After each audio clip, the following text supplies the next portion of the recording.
I like your skeleton on your gong. Oh yeah. I'm sure everybody else has seen it, but No, actually they haven't. That's kind of a fun way to do to teach about the diaphragm. So this is actually, you can get all these super expensive skeletons, but sometimes around Halloween, you can find skeletons. I took his arms off, it kept falling off. You can find skeletons that don't cost very much. And then what I'll do is I'll stick a balloon inside them, and I'll say, imagine this balloon comes all the way to the side.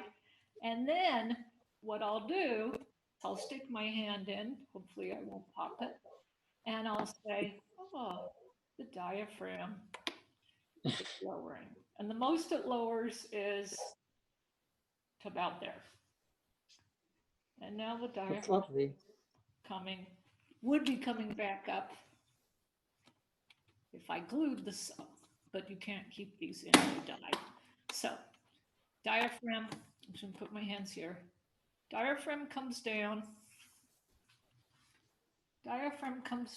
and that balloon, don't know if you can see, has to pop out. It has to start popping out, right? That's our belly. That's just our belly. It's nothing else. And then exhalation is this. And we've got two things happening here. So we've got two basically systems. The belly is full of water, and then the lungs are full of gases. So two cavities. And when the down, the top cavity gets filled more, and this part just gets displaced. And then it gets filled less when the diaphragm comes up. So it's a really simple way. I'm a visual learner. I find most of my students are visual learners. I think this was $9.99. And I'll count the ribs, like what does this guy have? 1, 2, 3, 4, 5, 6, 7, 8. Okay, so imagine that's 12. But it gives people an idea. I would love to one day, actually, where I teach, the college has a full on normal skeleton. So what I do is I bring in, when I have a real skeleton, I bring in something like a balloon, a bigger one, and I shove it up inside the diaphragm.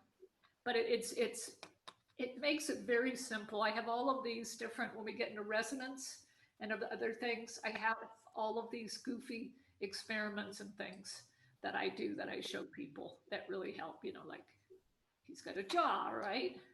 His jaw really works. Every now and then it comes off. But so you'd be surprised. You don't have to spend a lot of money. Terra, are you here? I'm here. So I am so happy to have Terra with us today.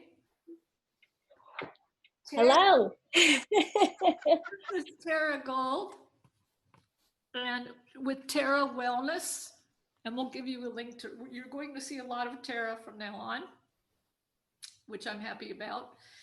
Terra is amazing. She is a yoga therapist, been one for a long time.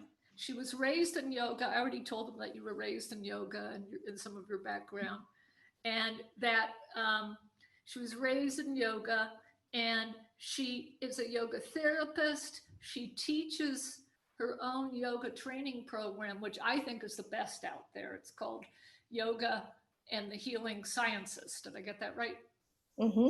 And the thing that I love about her program is that she brings in all the famous teachers. So she doesn't just teach the whole course. She brings in all these really famous teachers, like the Master Iyengar teacher that's still alive, and the like all of these master teachers that we're so lucky to have access to in Los Angeles, that many of you will have heard about and are famous around the world. She brings them a different teacher in every weekend. So you get a feel of all different aspects of yoga. So it's fabulous. She's also an acupuncturist and has her own acupuncture business. She is, tell me them a little more about you. Hello, everybody. Yeah. It's an honor to be here, and I'm a huge fan of Heather's too. So I figure you are if you found your way here. And I bring her in because she's a master in her field. So she's one of the faculty of that program these days too. Um, the program that she's talking about runs every fall with me, and it's actually starting in August. But it's on weekends, and it'll be fully online for the first time ever, of course, like everything else. So beyond that, though, I am also an author. So I wrote a textbook on yoga therapy and integrative medicine. And I do integrative medicine and functional medicine as a big part of my work with people. But it always includes yoga therapy and vocal awareness as a big part of that. We're trained even in Chinese medicine to listen to the quality of the voice whenever you're doing an intake with somebody, because it's telling you so much about which organs are off, which parts of the body are not connecting, right? Where people are disassociative or not connected. So of course, my passion has gone a long time into the worlds of voice for many reasons, but that was part of my clinical training and medical training. And then I got to train a lot with Heather for over the years, which has been such a blessing because she's such a scientist and a artist both, right? So it's the best of it all.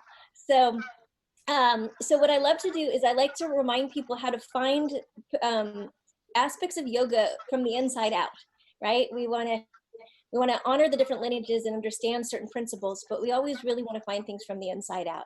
And how many of you have a yoga practice or have practiced yoga? Just so I can get a hands up. Most people I meet do, but doesn't mean everybody does. So great. Okay. And are any of you yoga teachers? I just want to clarify that. Oh, okay. So hold on. I have been in the past. Amanda. Okay, great. Thank you. And then is anyone else working in some way physically beyond vocal kind of training work with people, structurally, physically? Yeah, I'm a acupuncturist, and I've been a Heller worker, a structural body worker over the years, and I'm doing a lot of trauma therapy right now. Fantastic. That's all in my areas of interest too. Okay, and then anyone else work physically with people, structurally with people? Am I missing anyone? Okay. It helps me to just get a sense of that so that I know how I'm going to frame certain things and I can support you in the best ways. If you have practiced some yoga, then many of the things we cover will be probably somewhat familiar to you, but I hope you do explore them from a new perspective.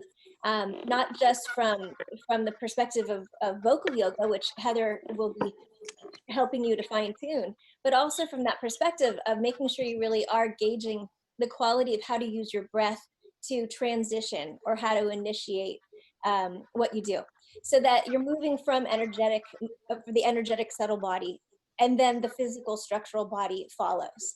And that's one of the key principles to working with yoga therapy in a healthful way, in a more integrative and balanced way with people, so they don't get injured and so that they actually gain much more benefit out of these practices. I know you covered crocodile, but I don't know if you actually slithered. No, we didn't do slither yet. Okay. You want me to teach slither? Well, we could at some point. That's why I'm asking. Just to see. Absolutely. Okay. I know it's also different times of day for some of you, or night. So hopefully whatever we do will be feel good no matter what time of day it is where you are. I won't overamp you, in other words. We sequence this with that in mind for the day. So let's make sure you're in a space where you can move freely and well. Do you have space for your entire body to stretch out on the ground, but still be able to see me or see Heather on the screen? And I'm gonna actually shift my camera to a different setup for a second so you can see me better. But does anyone have any questions before we start to get into the movement? Because once we start getting into some of this, you're going to get so much into your body and into sounding that it might be a little harder to ask something in the moment sometimes. Anything to start off with? Any question? I'm just seeing if there's anyone. I don't see any questions. All right. All right, so here I go, switching cameras. I've spotlit you. Okay. Sometimes my camera gets moved when I didn't intend to. So now you get to see whether you want to or not.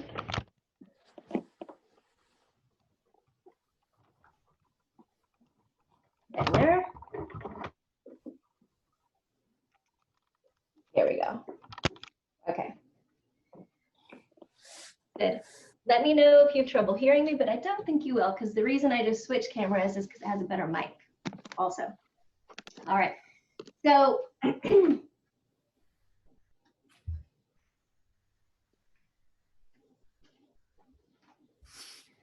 so we're going to do some movement patterns, and there will be times when Heather will support us in the sound, because though I do use sound when I teach these days, and I'm so grateful to Heather for many of the ways I use sound, there are ways that things are evolving that I'm still learning from her with how she's evolving this work.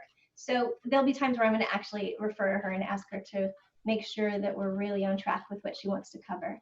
But that said, let's start with being in all fours position. If you have a mat on the ground, or if you don't have a mat, you just have the ground, make sure that whatever you have as your setup is great for your knees. I will say I have certain things that I think are the best props or the best places to buy things if you ever need to. I still think the Manduka mats are the best mats. And if Michael or Heather can sometime maybe write something into the chat box with things like that, it might help people. Manduka.com. And the reason I like them is they're made in a way where they're very good for the joints specifically, for the knees, for the wrists, for the feet. You know, just the way the cushioning works is excellent design. And I've tested out so many mats. I've been teaching yoga for 25 years, but I've been practicing yoga since I was 12, a lot longer than 25 years. I'm older than I look. So spread your fingers, line up your wrists under your shoulders, and separate your knees so they're hip distance apart. And at first, everybody, I'd like you to just sway. And as you sway, you're swaying your hips. One of the ways I'll often teach a movement sequence these days is to start with something like this. And the reason is we want to think in terms of segments as a way to help free up tension that can affect the diaphragm. And the yogis taught this. And also in Chinese medicine, they teach about this too, about the idea of having at least 3 segments. So I think of it like the 3 jiaos, if you know what Chinese medicine is, those areas roughly. But in the yoga traditions, we're thinking about it also in terms of the neurology.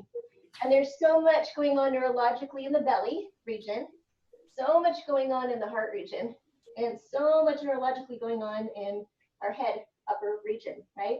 So I like to move with the awareness of like 3 brains in the body. You're rocking your hips, freeing up that region around the lower brain, right? That lower area. And then you start to move your rib cage freely, separately from your pelvic floor, which is also acknowledging that part of the body that is the heart brain, right? Starting to move some freedom structurally, energetically. And then allow your neck to very gently move separate from the rib cage. And as you're moving your neck free from the rib cage, now all 3 segments are moving hopefully with some freedom between them. I find that this has a really nice calming effect, but also just a nervous system release that occurs. So it prepares you for deeper, more fluid, steady breathing as you go into whatever you're going to do next. To start to settle and just observe what you observe here with that. Lengthen out through your spine. And as you exhale, just soften a moment. Okay, so we're not going to do big movement. We're just lengthening out the spine from the tailbone through the crown of your head. And as you exhale again, you soften. And as you soften, there's a natural softening of the belly. Now, I don't want you to overarch. The idea is not to overly collapse and tighten here, but there is a definite softening of the belly. And as you soften the belly, there's also a deeper hollowing out in the underarms, which is a wonderful thing to play with for the sake of releasing tension around shoulders and neck. So sometimes you might want to be more hollowed out in the underarms on purpose, and sometimes just like lessen that a little bit to work some deeper muscles around the shoulder areas and the upper back areas. Now I'm saying this because it's all part of the warm-up and things to think about or consider when you're doing simple exercises. Those subtleties make a big difference. If I'm neutral and long in my spine, there's less impediment that's going to affect my voice too. If I am over clenched in the belly, though, that's not necessarily going to help my vocal quality. In fact, it's not. So we're going to soften that belly, but maintain the lengthening of the spine as best we can. Soften your neck. Now, here I recall, Heather, that we want to do a shh, but you tell me if I'm remembering. Oh no, we were going to do the animal sounds, I think. Yeah, so we started to play with some animal sounds. So right now, I'm going to ask you to be a different animal and just notice what happens actually in your belly when you're a different animal. So we did the dog. Try some woofs. Woof, woof, woof. And unmute yourself so we can hear your dogs. Woof, woof, woof, woof, woof, woof, woof. Let's do some sheep. Ba, ba, Ah, ba. ah, ah,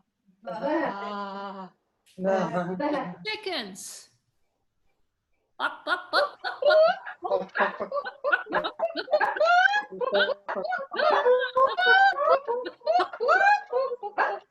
Let's do some monkeys.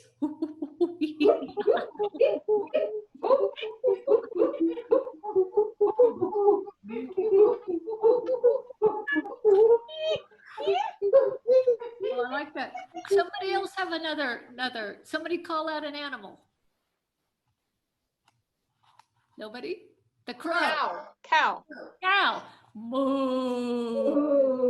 Moo. Moo. Moo. Caw, caw, caw, caw.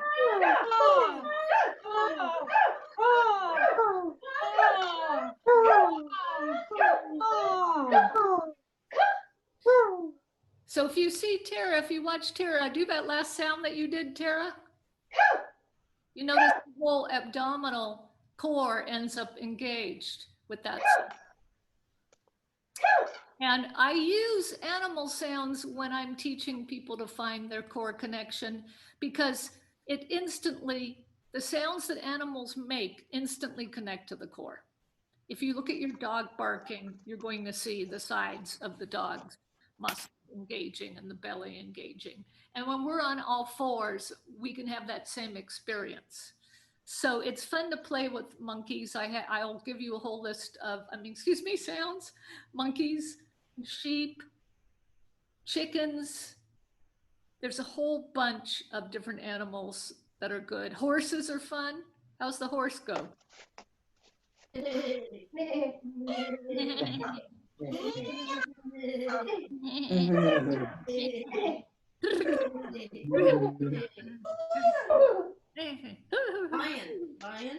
Lion? How does a lion go? Usually we say roar, roar.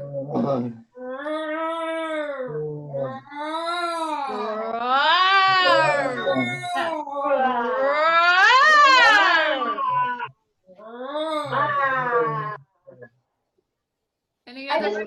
I want to reiterate at this point that if you're getting tired, that you want to acknowledge that. You don't want to try and bypass that or override that. So you can always come onto your fists if your wrists are needing a break.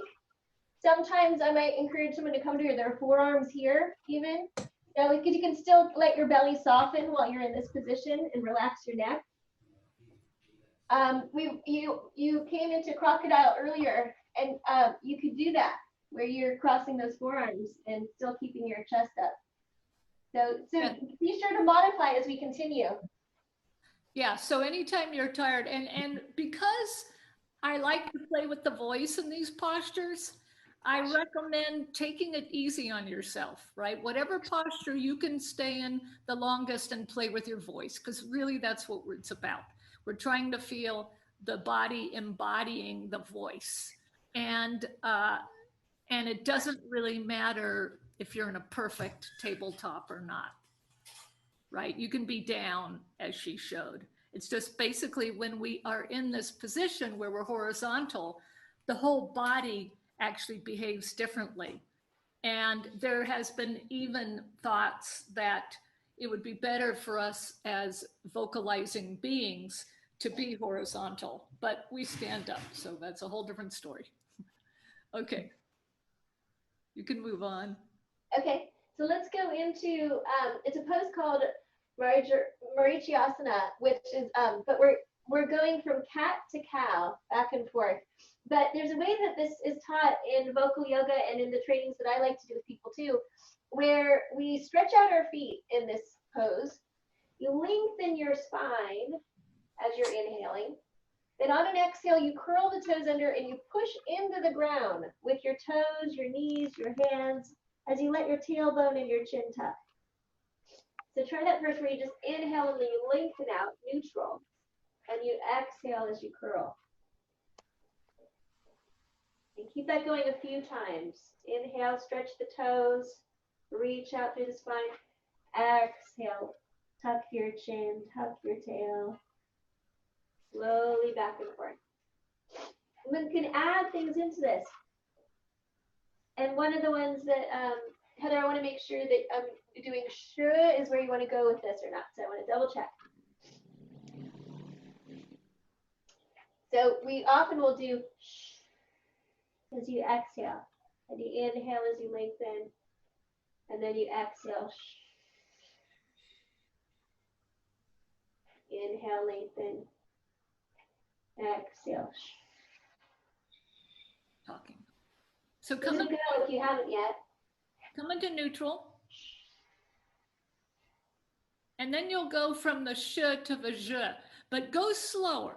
Go as slow as it takes for you to use a whole breath stream.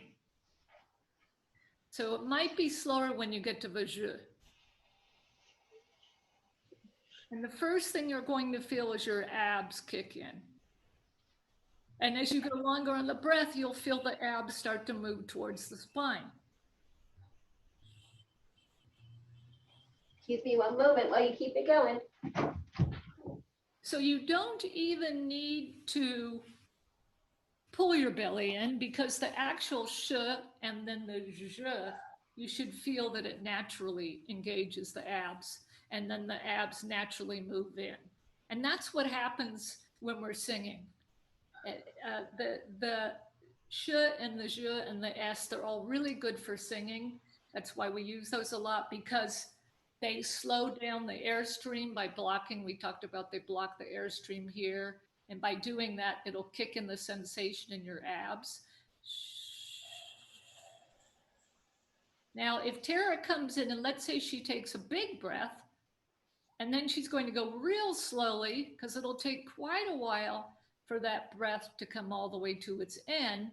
And she's going to keep moving the abs in towards the spine until she's out of breath.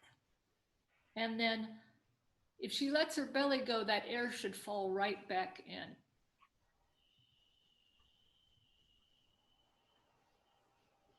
And if you're not on the zh yet, add the zh. The favorite pose, everybody can do this. What might be a modification, Terra? You could go down on your forearms with that if you needed to. Well, for one thing, being on fists again.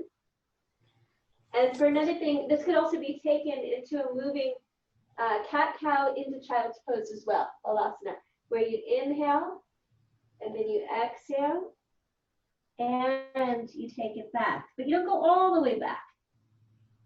And you inhale, tops of the feet down.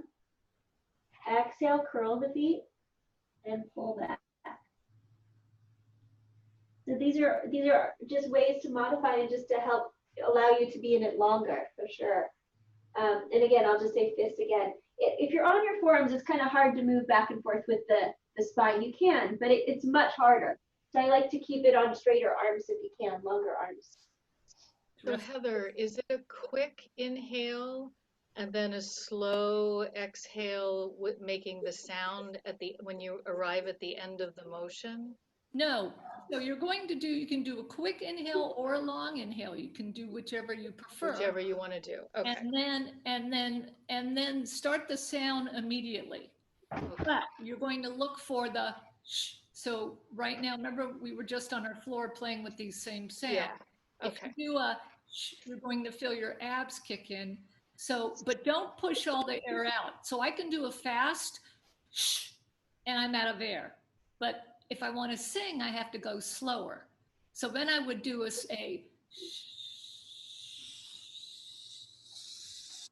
slower release of my sh. Okay. Got it. And play with different lengths of breath. It's really good to play with different lengths of breath for this. But from a yoga tradition perspective, as well as well, neurologically, right? Whenever we exhale and we emphasize those exhales, we're going to have a deeply calming effect, which will have a wonderful effect also on your voice, right? To help free your voice. So Yes. I think you want to consider that for sure. That the lengthening of those exhales will help that.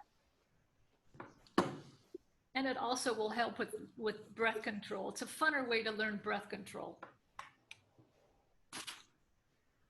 So beyond this as well, I was going to say that often I'll bring the same concept of the sh into a moving form of a pose. So, you know, this kind of thing, which will also support some of the principles of what Heather teaches in the cat-cow, but just brings it into a bit more extension and then contraction. Do that with a sh and then a zh. And a ja, you said? Yeah, start with a sh when you come in. So yeah, that'd be a sh. And then do one and now do a zh.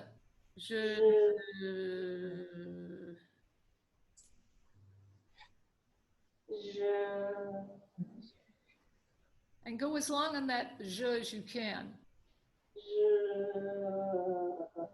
And so you'd end it right when your elbow's all the way in.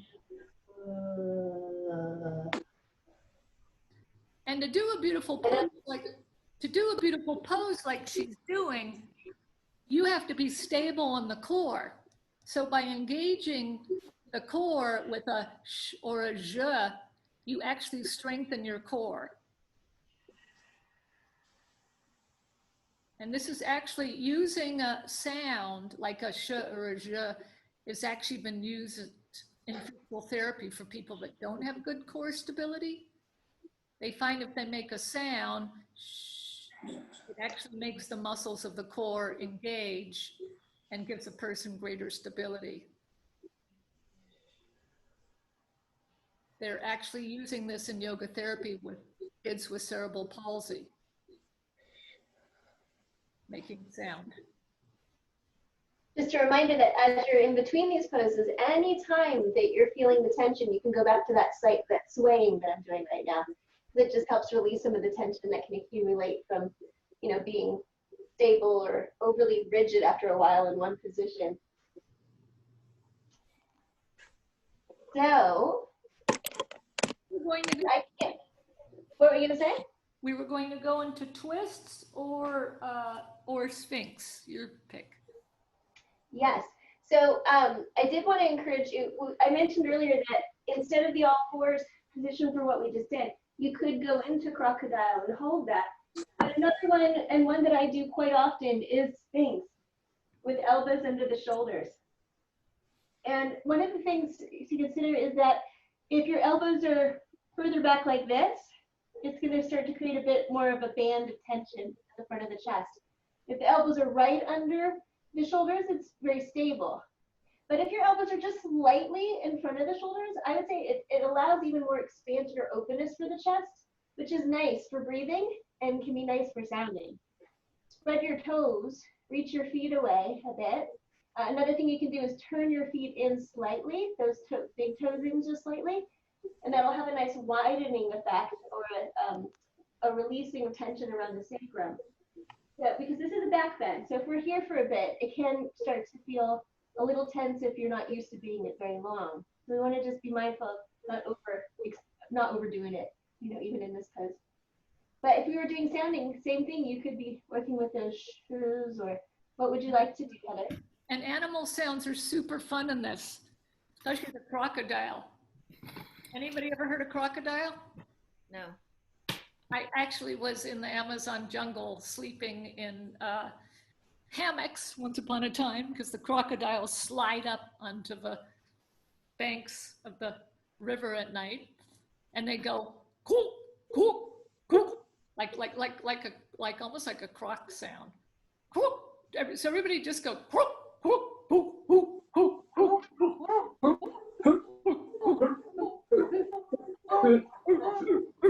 almost like a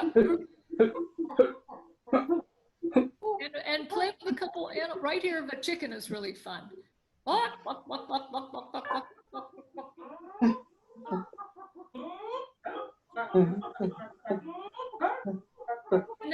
And then you can take that into text or song. Like you can do some bees, play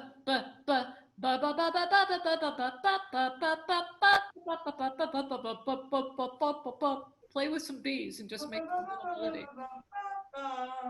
or a scale. Beetle, beetle, beetle, beetle, beetle, deedle, dee. Shooby, shooby, shooby, shooby, dee, dee, dee. Beetle, beetle, beetle, beetle, beetle, beetle, bee.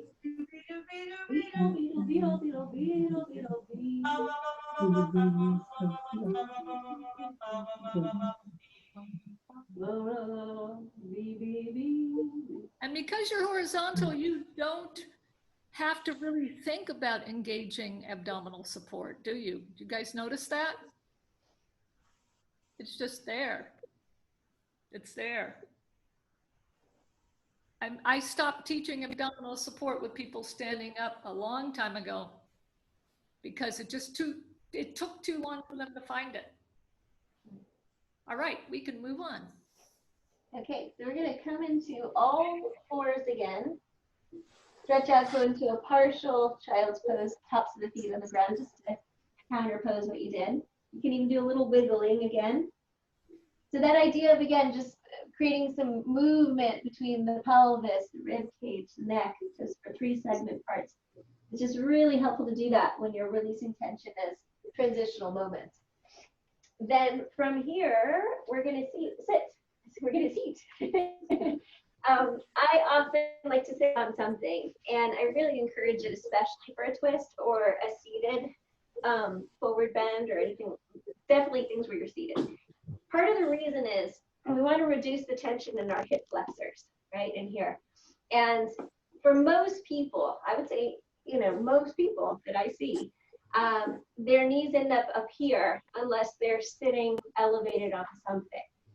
So use folded blanket or a folded towel or a pillow. Check that your knees are about the same height as your hips, not higher, so that you're sure to not be over clenching here. And right now I have one foot in front of the other, which we would call Sukhasana. Sometimes you'll see people crossing over like this, one leg crossing over. I really recommend one leg in front of the other, especially if you're going to sit for a long time, because it tends to lean your weight forward into your sits bones instead of leaning back on the sits bones. And something that Heather taught me that I talk about, I tell people all the time in yoga, is that we want to be slightly forward on the sits bones if we're going to be in a ready position, right? And ready position is wonderful and important for breath work and also for singing, where you're, I remember Heather saying that opera singers often lean into it, right? You're opening up and are leaning forward into it. So we want to do that for anything we're going to do that's involving conscious breathing or conscious singing when we're in a yoga pose. Terra?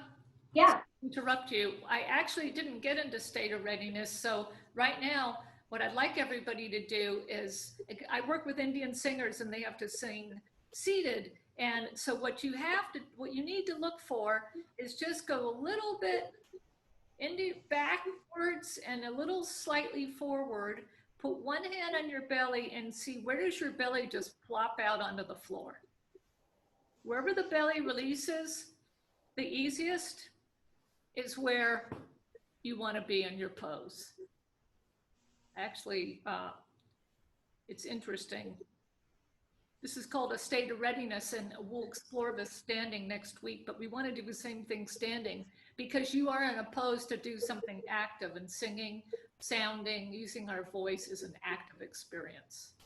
So just find that place, and then you'll know you're sitting right in your right place for sounding.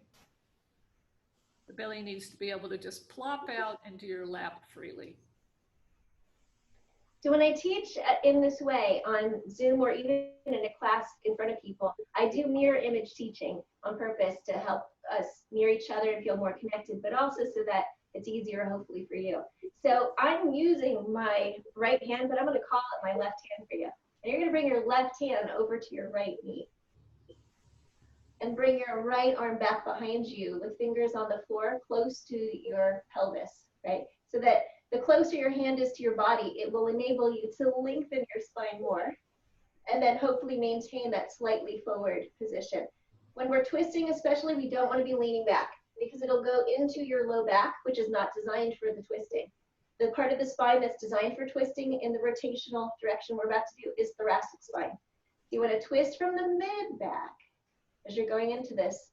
I do recall that Heather likes to even have you consider sounding before you twist when we get into this at times. So do you want to do that, Heather? Yeah, so you just make what I call a baseline wah right now, just to see how does your voice sound and how does it feel. I know you have a bass there, Leo, but as loud as you can just get a wah out. Full body. And then go in your twist.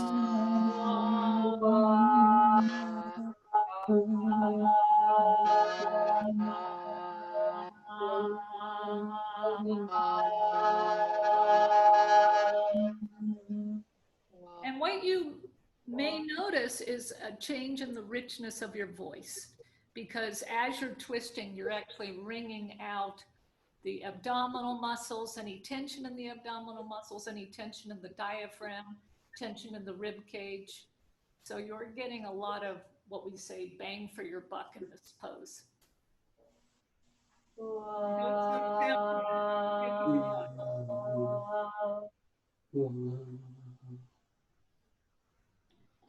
So also to help release tension, I often will teach this pose where we start with the neck going with your chest.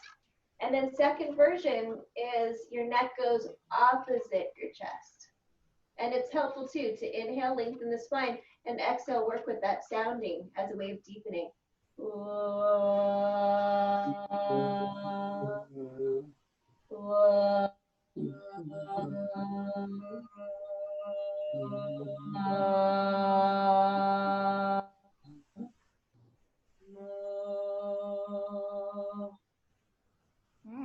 That sounded beautiful. Remember to inhale your way out. So we're starting with the movement or the breath. The breath guides us in and out of the movements. That's one of the ways to move more safely when you're going so deeply over time in a pose. So you're inhaling out to come out of that. I also like to encourage you to switch your legs so that there's, even though it's subtle difference, even just switching one leg in front of the other is going to be different. So you want to shift it for the other side and shift your weight again so you're settled on your sits bones.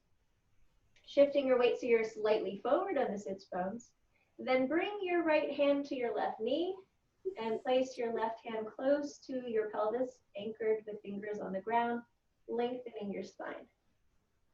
When you exhale, giving that base wah before you even twist, you start it.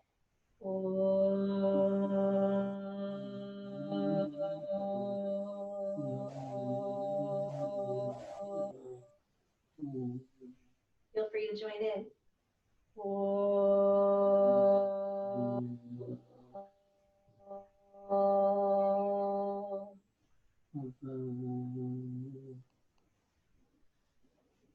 And give it a few of those.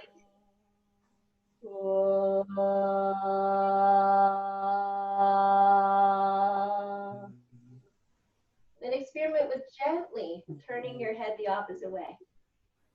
I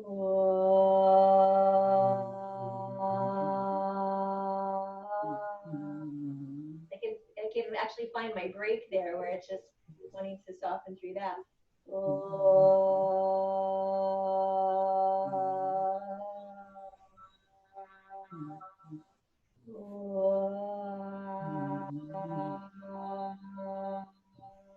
And if possible, try to soften your jaw and your tongue.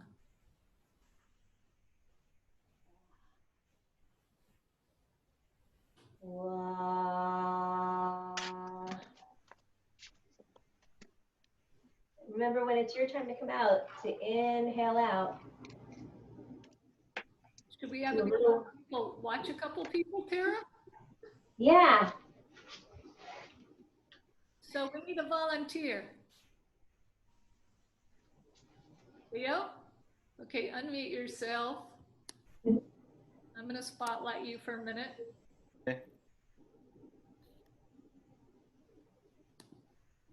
Okay. Screen a little bit lower. Yes, so what shall I do? Talk them through, Terra. Okay, so I want to make sure I can see where your feet are. I can't quite see your feet. Oh, thank you. I saw a moment of your feet. Thank you. That helps. All right, so your seat is good. Your knees are a little bit lower than your hips even. And for some people that could be a little too high, just so you know. So I would say whatever you're sitting on is probably a pillow, is it? Okay. Oh, it's a block. Okay, that's partly why it's that height. And it's definitely okay, but I just want to reiterate that having knees around the same height as the hips can sometimes feel better than even having them lower than the hips. Yeah, that might be higher in my guess. I can guess that it's higher. But you can see how it feels and try it. It's good to experiment at home. How does that feel? Does it feel any better or same? Same? Well, it's easier to sit on my seat bones with this one. Okay, then do that. Because I actually thought that your pillow looked higher. There you go. What if it were me, I'd probably take the blanket that's in front of you and fold it up. That's how I would be doing it at home. But that's my preference because I like less than even a block or a pillow. But you don't have to. I'm just letting you know because these are things to think about when you work with people, these subtleties. So now bring your, start with your right hand. Reach your right hand over to your left knee. Inhale as you grow taller, placing your left hand behind your pelvis with fingers on the ground. Now notice that you might have felt it from the inside out, that you started to lean backward a little bit. And I'd like you to shift your weight a little bit more forward. There you go. That's it. Maintain your inner groins rooting down in the front. Okay, get a little taller on your inhale. And then as you exhale, begin to come into the sound as you're twisting deeper into the pose.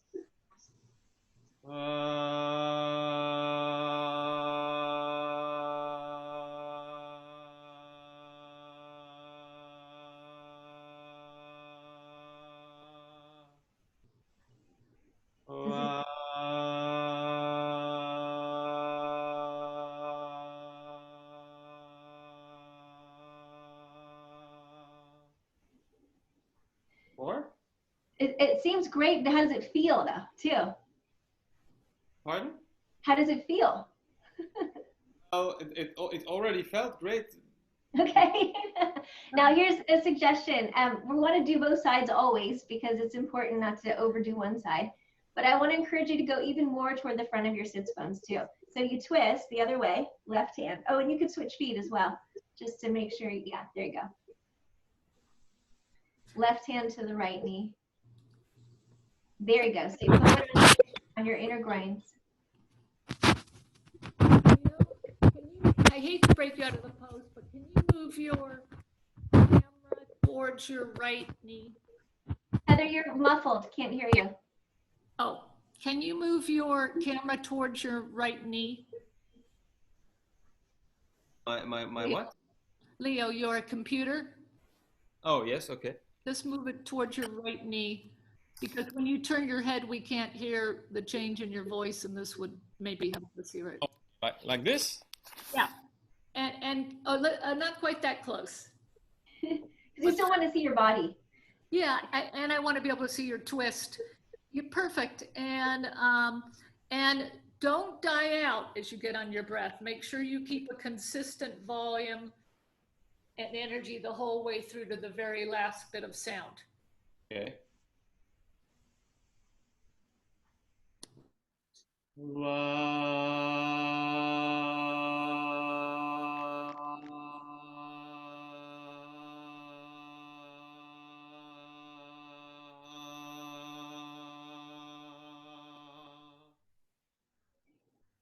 More?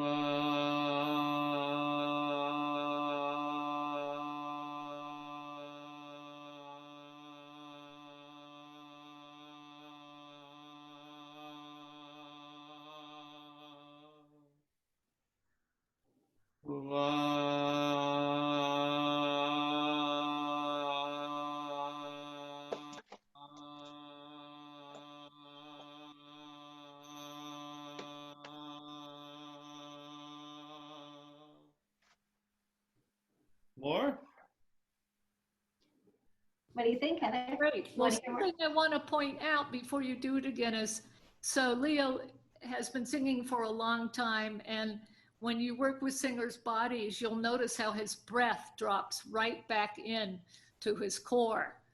But it's really beautiful to see because it drops back in to the only available part of his core that is available, that the abdominal contents are displaced when his breath drops in. You'll see just kind of in the side part of his body, because he's twisting on the other side, it can't drop in there. So it's just really interesting to see how that works.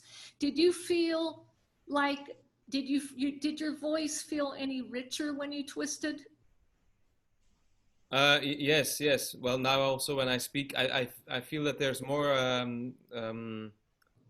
more crystal or more twang or More overtones in the voice? Really, it's overtones when it's richer, more vibrant sounding. yes, Yeah, I find that these exercises work really fast, yes. and Very the voice all of a sudden is changed because you've just freed up a lot of your body that needs to be twisted. Really should be twisted daily. aha, okay. We don't think about, Tara. How often do you think people should do twists? Well, so we want to think about what a twist is doing. And, Heather, I have this camera up here, so I'll try to talk up here. Heather was mentioning that, when you're twisting, you're pulling, you feel the abdominals naturally pull in more.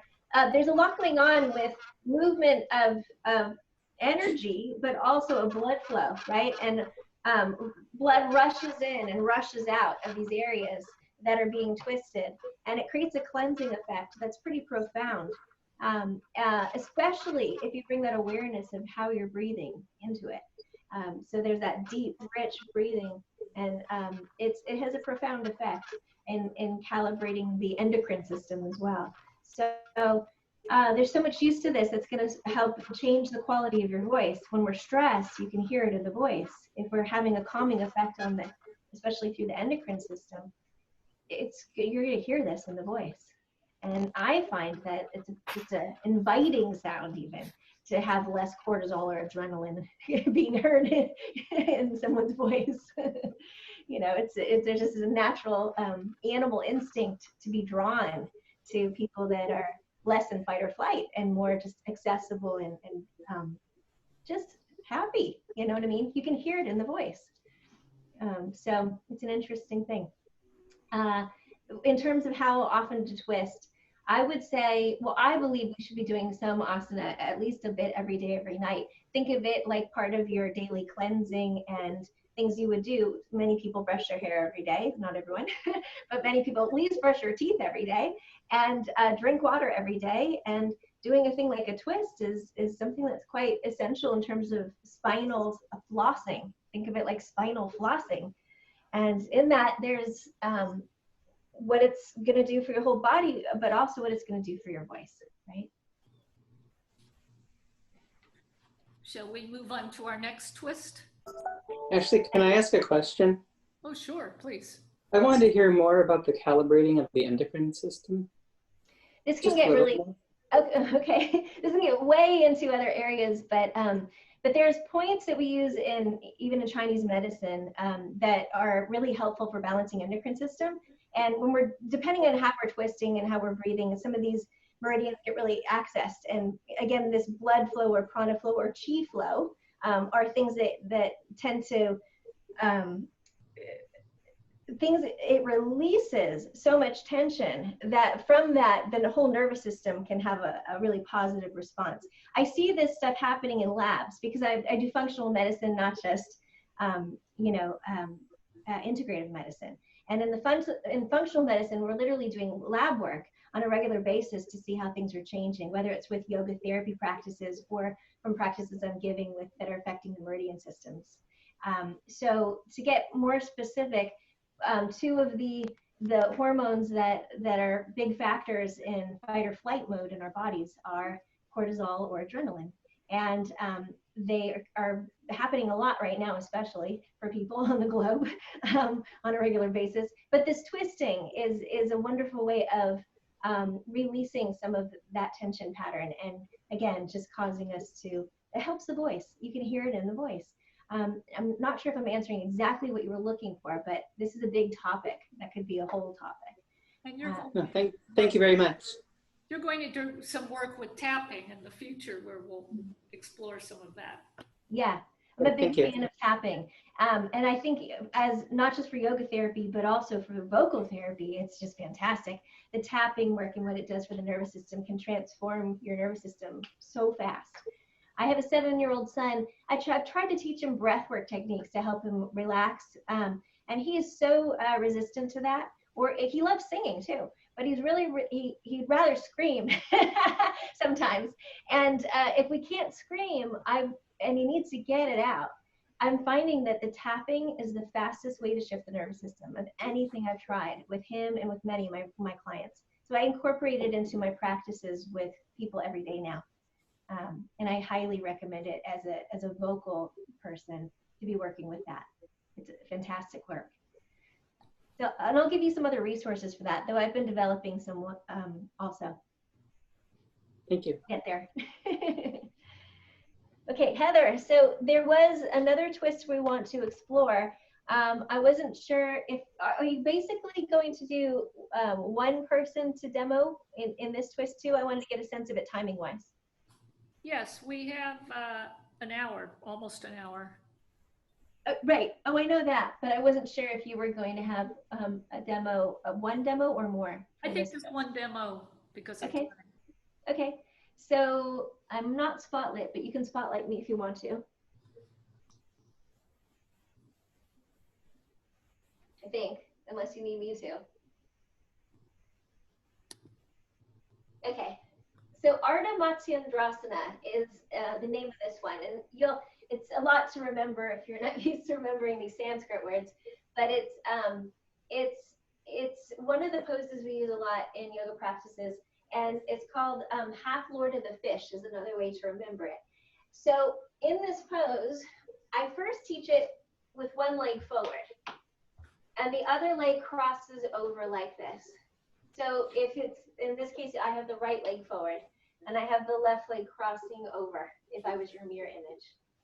Now, some people need to do it this way, and they cannot do it the second version, given their biomechanics, their habit patterns of how they store their tension in their bodies.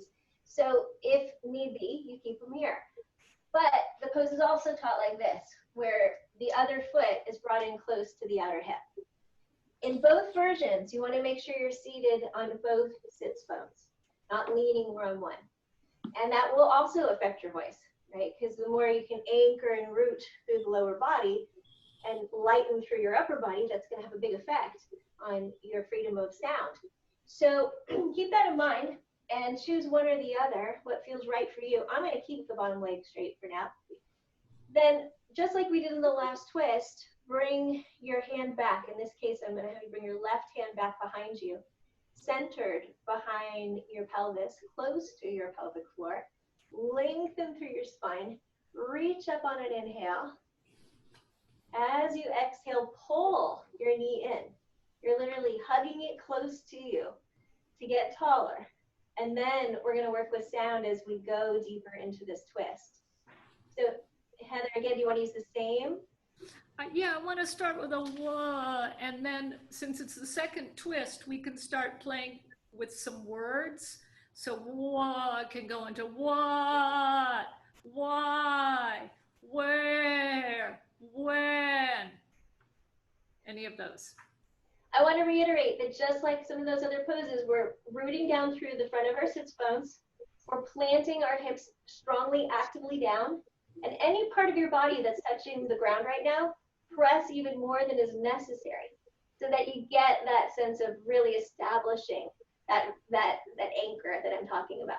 Then again, you can get more of that lightness and that lifting and that openness, you know, as we twist. Okay, so when we're ready.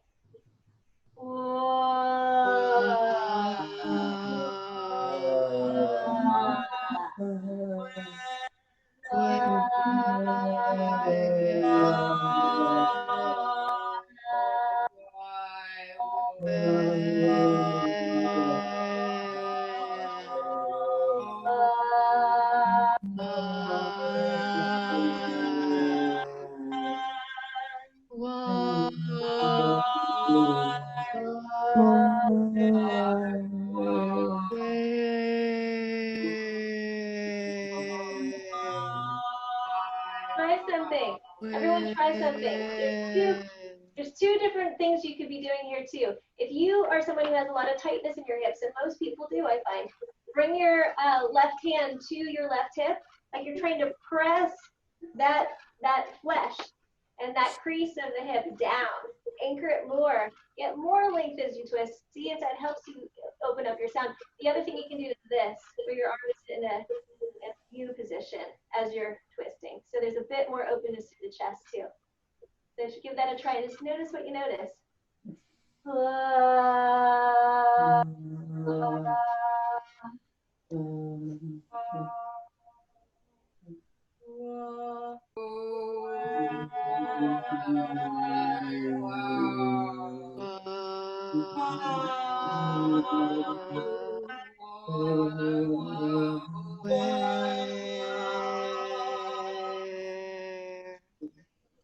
You can also use this pose where you're turning your head the opposite way, like the last pose.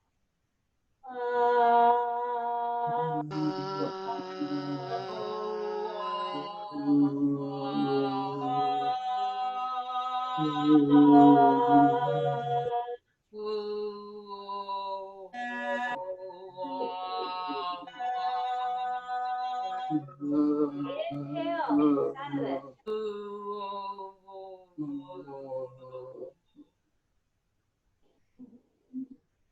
I like to kind of wiggle, shake things out. When we do these things, we do them longer than we might do them in a normal yoga class at times. So it's good to, again, just kind of release any tension that accumulated if there is any. Then from here, we're going to bend the right knee, cross it over.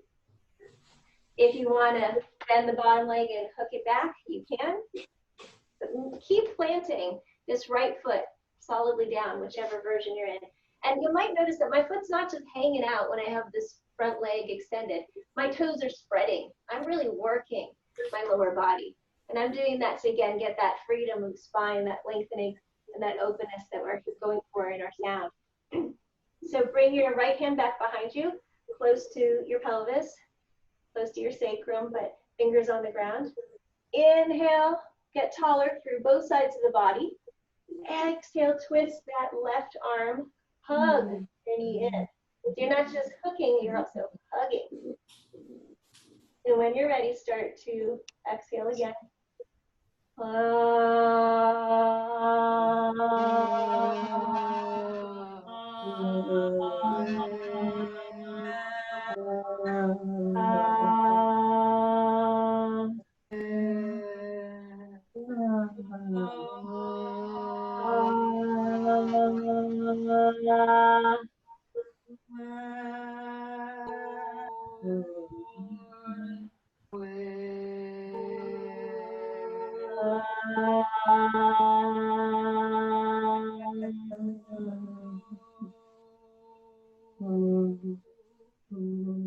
Keep your twist, but start to turn your head the opposite way. Keep softening your jaw, softening your tongue.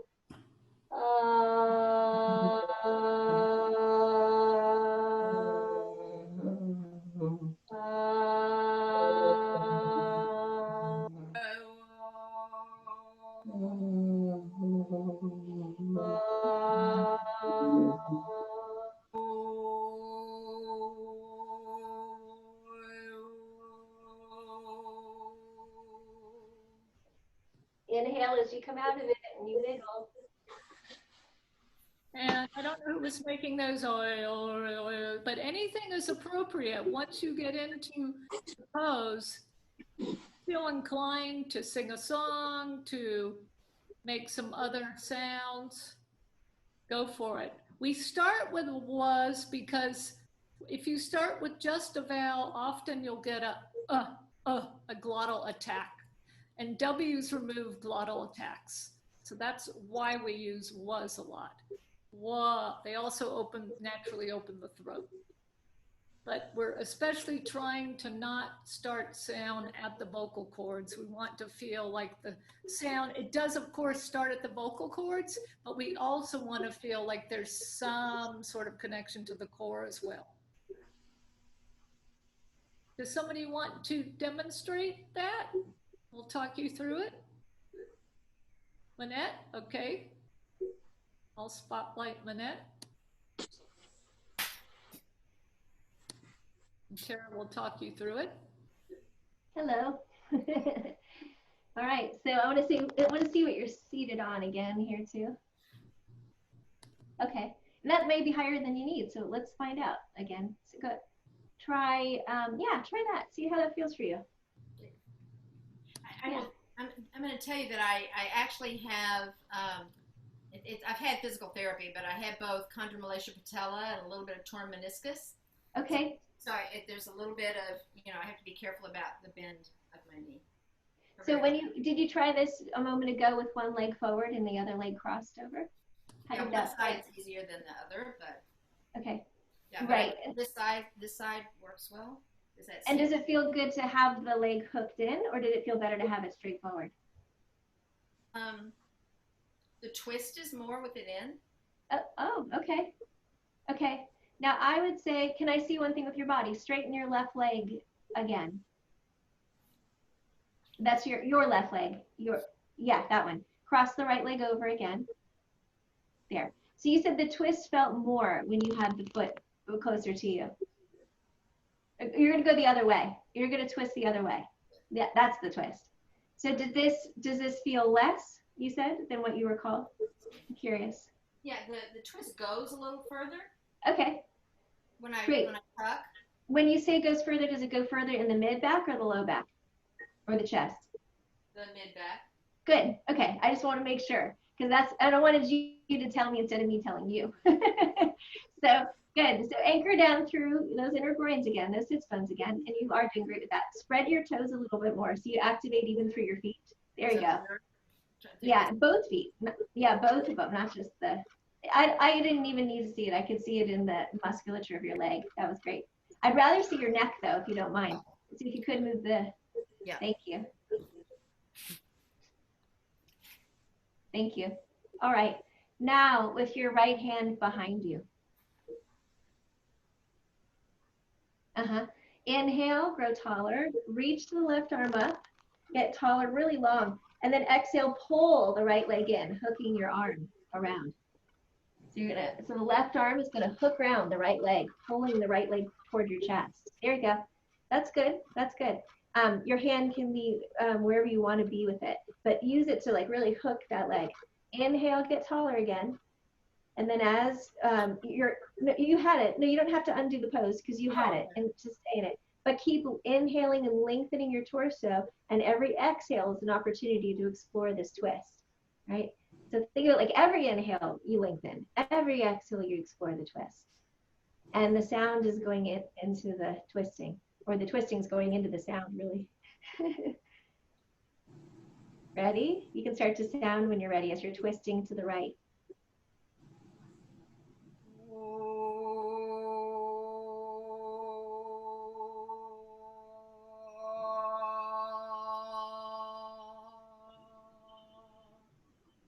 Nice. Let your whole chest open more to the right. So you're going to twist through your mid back more. There you go. And let the sound take you into it though. So the initiation of it happens through breath and sound. Does this make sense? I can show you and we can do it together. See if I'm doing it, and if I don't, you can show me. Okay.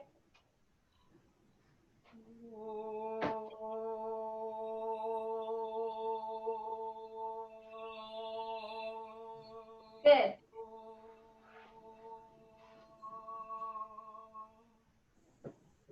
Yeah.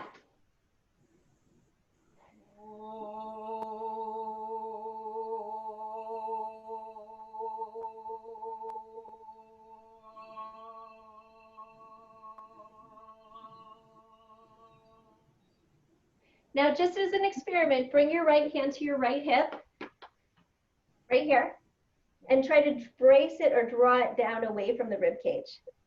And use that as your twisting. You got it.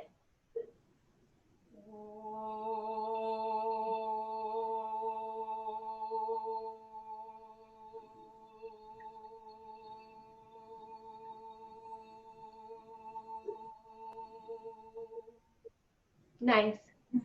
One of the things that happens when you all work with pulling that hip down in the twist is it helps release hip flexors a little bit. It also helps you lengthen the quadratus lumborum muscle, which is that side waistband muscle.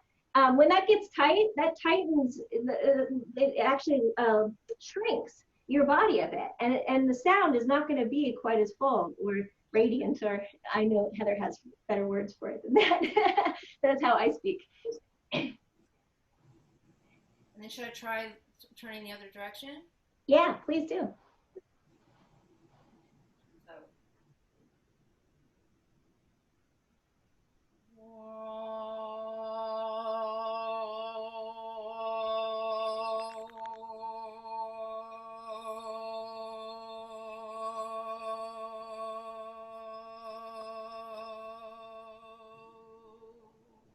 So one thing to consider, this was beautiful, but consider that you still want your thoracic spine to twist to the right, just like you did before. So keep twisting right, but your head's twisting left. And another thing that can be helpful is to take your tongue. I know it's hard to see me, everyone, because we're spotlighting you, but hopefully you can see. You're gonna soften your jaw, let your tongue get kind of, yeah, let it literally kind of out of your mouth. Yeah, there, like, yeah. It took me a long time to get comfortable with that idea, but now it's really fun. Yeah, got it.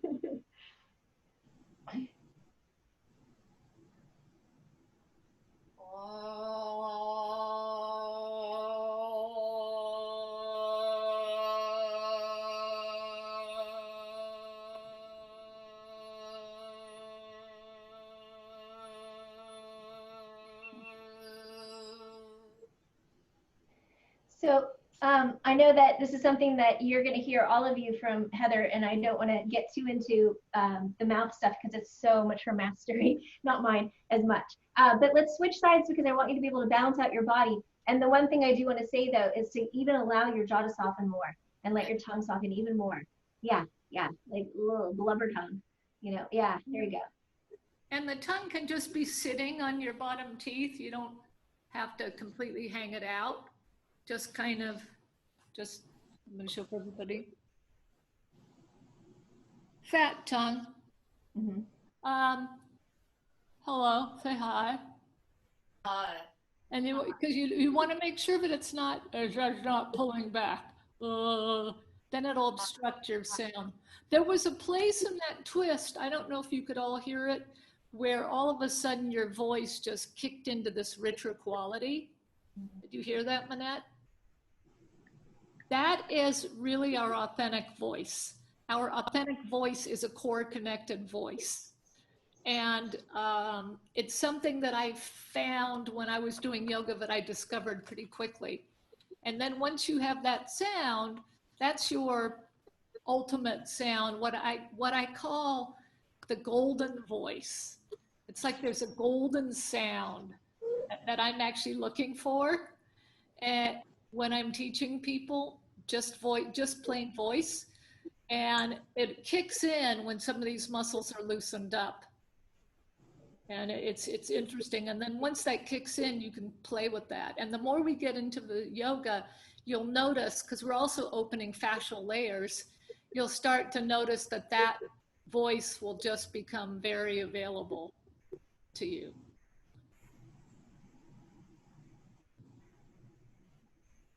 There's a lot of tongue yoga going on in the vocal yoga. Right? If you're ever doing tongue yoga, if you're ever doing a pose like this and you feel that the sounds being blocked or anything, turn it into a start wiggling your tongue.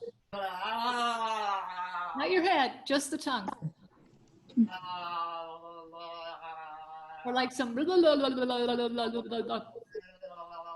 yeah, sounds like we do when we're little kids. Exactly. Things like that. Like you're speaking in tongues.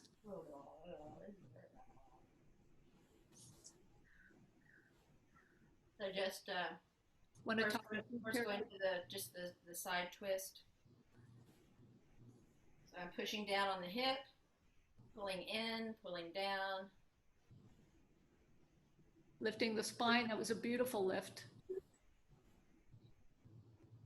And then go into your twist, make sound. Oh, I mean, didn't really. And start the twist from the core. Don't worry about your neck so much. Let the neck just follow the spine. One suggestion, inhale again, reach your arm up, get a longer torso. You can free yourself up a bit more. And then exhale, pull your leg in. Do this from here? Yep, so inhale, keep your leg closer to you at the beginning even. Okay. Yep, and then the left hand is already behind you, stabilizing you. Exhale, bring your right elbow hooking out to your outer left leg. Pull the leg in. You got it. Yeah, pull it in. There you go. Now inhale again through your spine lengthening. Good. Exhale, twist, and the sound is encouraging and supporting the twist.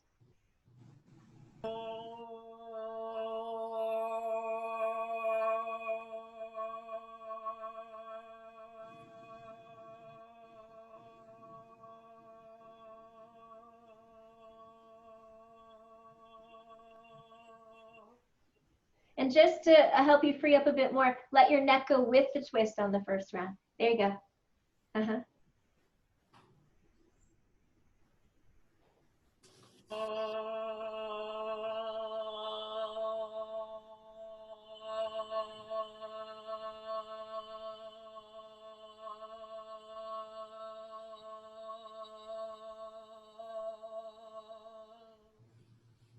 Good. So what I do is I often will have the neck and the chest go the same direction. In this case, you would turn your head to the left first, not the right, but the left. There you go. So let yourself really open up there. Do one more just for the sake of openness. Here? Yeah. And then when you twisted your head the other way, that sort of comes after it because it's deeper. It's a little more challenging. Yeah.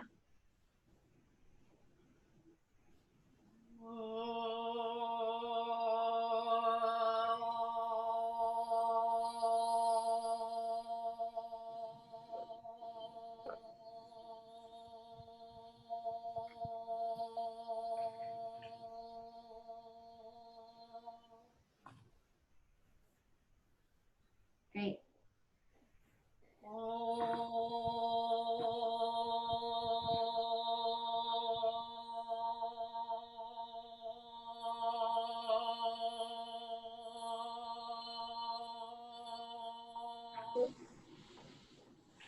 Remember as you're coming out, eventually, to inhale out of it. Inhale out of the pose, in other words. The inhale as you come out. There you go. And then just observe how you feel, so you don't want to like whip out of it, right? You want to go slow and allow the transitions to happen. I'm just curious what you observe in your body, because sometimes we notice more once we come out.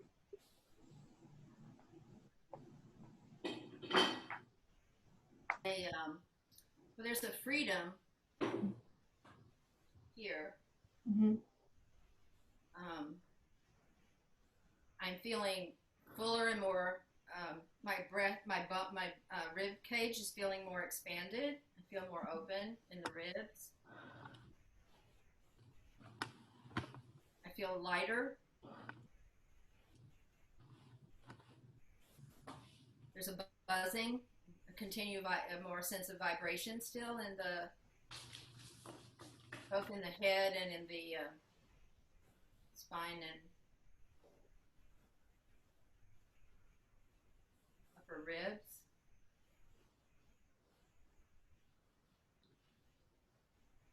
I mean, my sits bones even feel more firmly connected to the ground. Nice. Thank you. Thanks for being the person we could watch. Thank you. That was awesome. Uh-oh. Let's see. Some thumbnails. Slither time? Sure. Yeah. Am I demoing that? I'll demo Slither. Okay. I think you're the good demoer for Slither. Just because. Agree. It's not a real yoga pose. I made it up. Come on. It's fun. Super, super fun if you have a class. So, and if you have a wood floor, you can do it on your mat, but if you have a wood floor, it's even better. And what you're going to do is you're going to come down into crocodile, which is a pose. Yeah, you can see me good. A pose like this. I've gone with my foot. So you're going to come all the way down, but normally we would come all the way down. What we're going to do is we're going to take our arms in more of a sphinx posture, and you are a crocodile that's had an unfortunate accident. Somebody has bit off your little legs and back. The only way you can get around is by dragging yourself from your front arms. So for this to work, you want to come down really low. So see me. And what you're going to do is you're just going to pull back on your arms, which makes you slide on your abs. And you're literally sliding and stretching your abdominal muscles. And you're just going to make some wah sounds. Wah,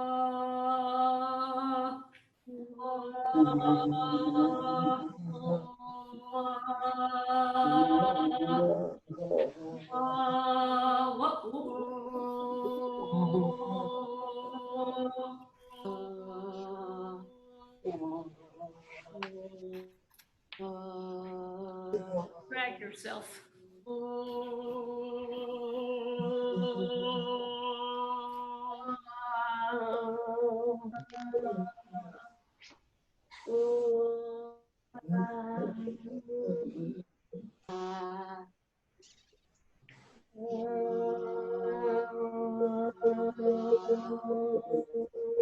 You may not get that far on the mat, and it doesn't matter. The main deal is just to stretch those abs and see what happens.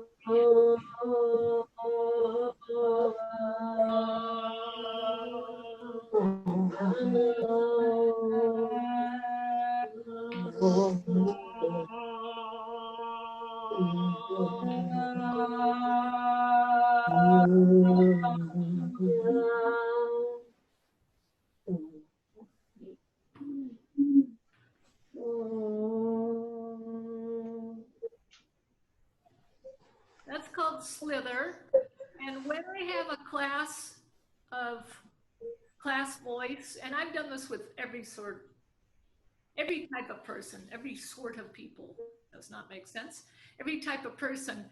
And if you have a bunch of actors, they'll all slither towards each other and they'll slither around the room. And this can get pretty fun because you notice after a while, you can't really slither if you're on a wooden floor.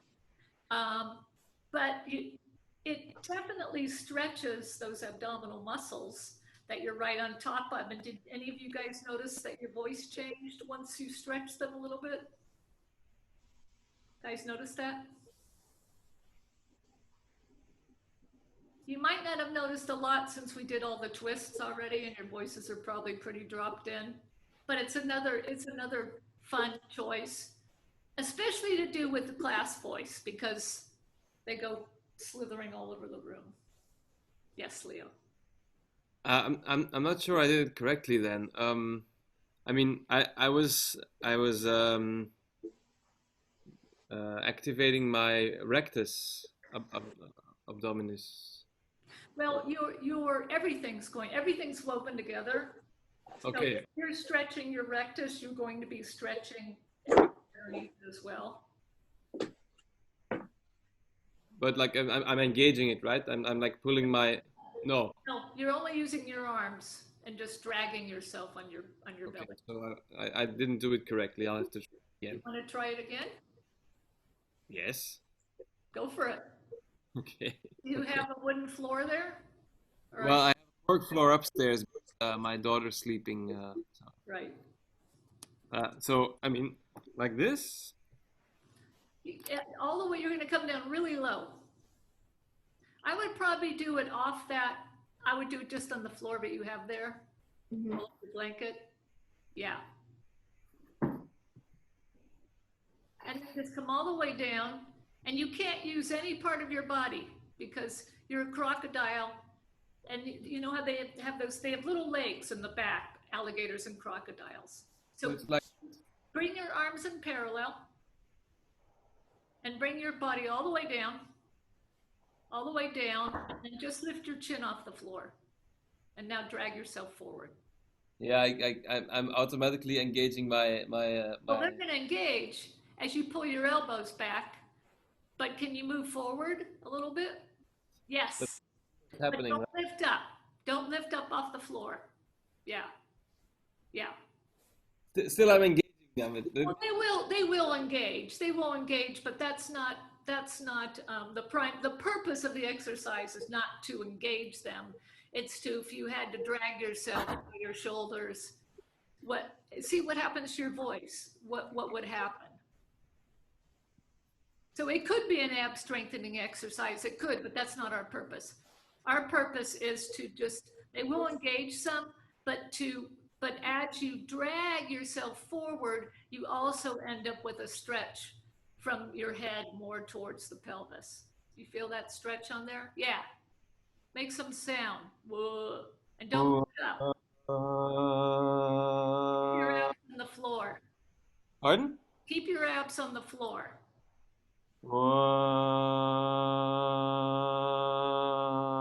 Yeah, so that may be as far as you get. You may not get very far. Yeah, okay. Because you're just yeah. So you're just looking more for some length in them.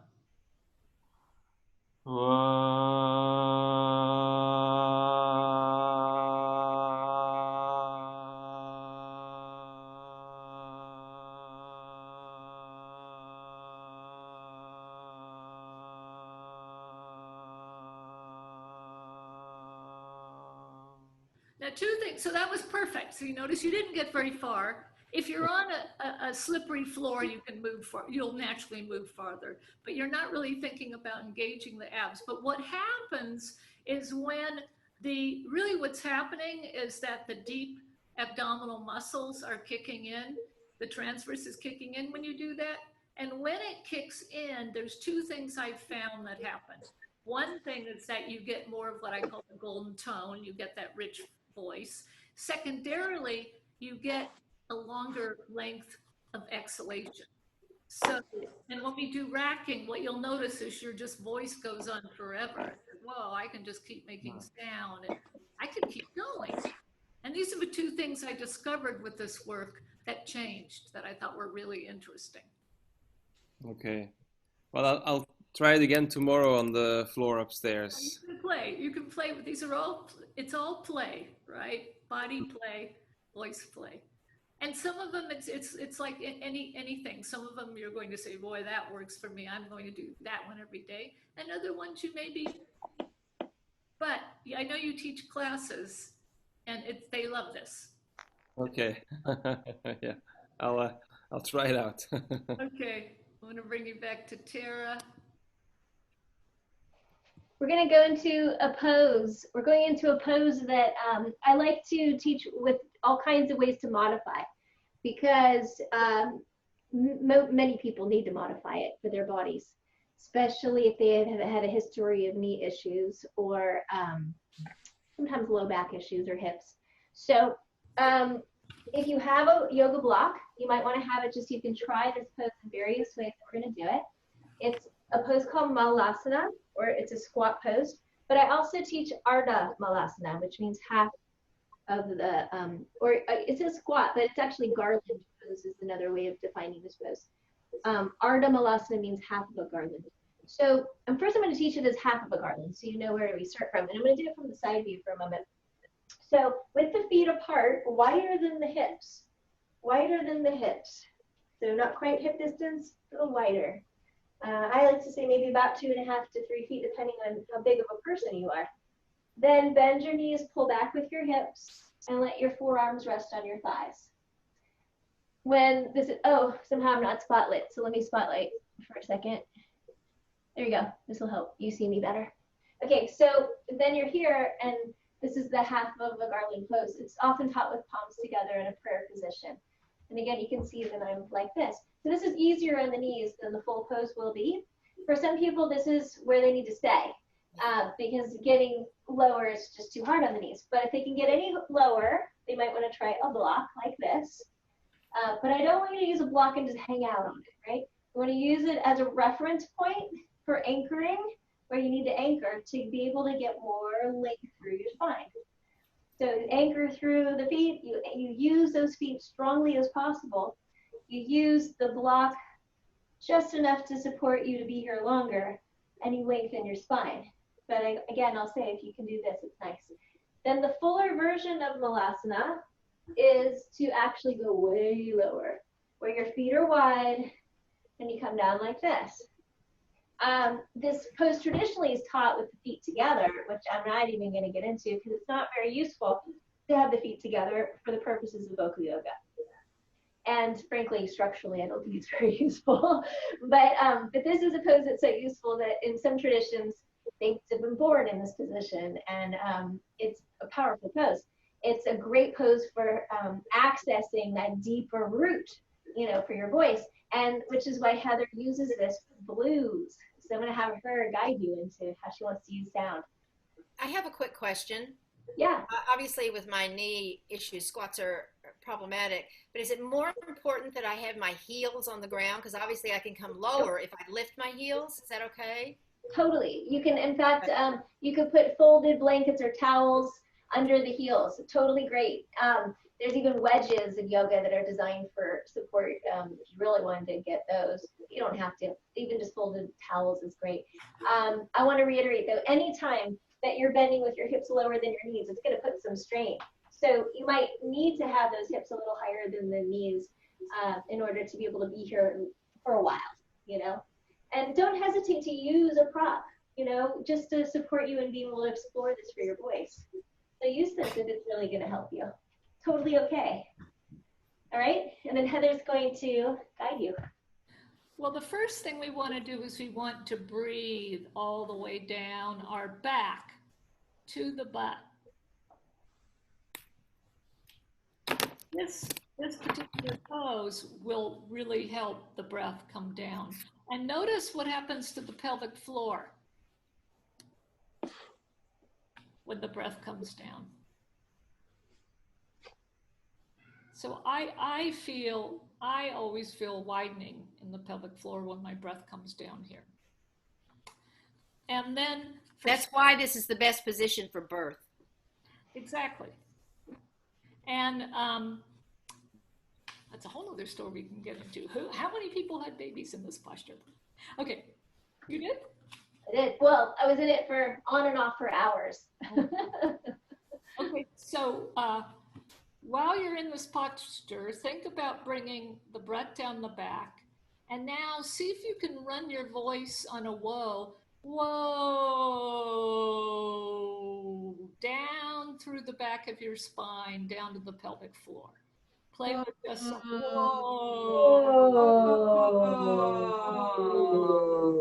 Whoa. Come in and out of poses necessary.